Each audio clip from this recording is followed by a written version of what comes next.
DepEd Memorandum Number 36, Series of 2025. Ito po ang supplemental guidelines for the implementation of the 2025 Learning Camp. Yung dati po, National Learning Camp, buong bansa ang nagkakaroon po niyan. Ngayon, hindi na po. Hindi na po nationwide. Ito pong learning camp ngayon, kaya hindi na siya tinawag na National Learning Camp. Sa 2025 Learning Camp ay 10 paaralan lamang ang napili, no, na mag-offer nito.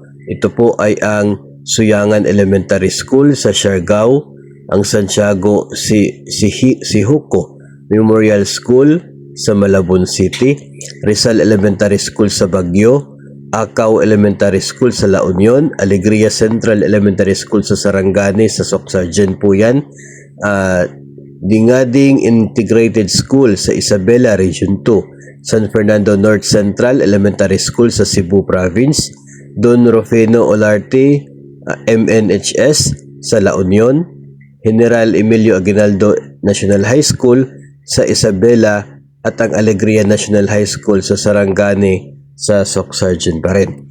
Ito lamang po, no, yung 10 paaralan na napili na mag-offer ng learning camp ngayon pong taon na ito.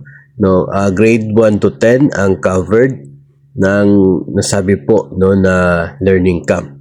Yung grade 1 to 10 sa school year 2024 to 2025. So ito ay mga incoming grades 2 to grade 11.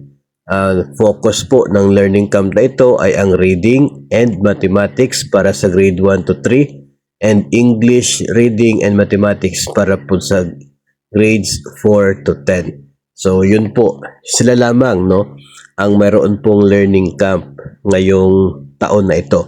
Mangyayari po ang learning camp na yan from May 13 hanggang sa June 6. No? So doon po yung summer programs ng Department of Education. So, alam po natin na nationwide sa mga paaralan ay naghanda sa NLC, no? Pero sa ngayon, ito lamang po ngayong taon, sila lamang ang mayroon pong offer na learning camp para po sa mga learners. So, yung iba pong paaralan, yung thousands of schools na hindi po included sa learning camp, ay pwede po doon sa other summer programs ng Department of Education. Kabilang po dyan yung Summer Academic Remedial Program. Ayun.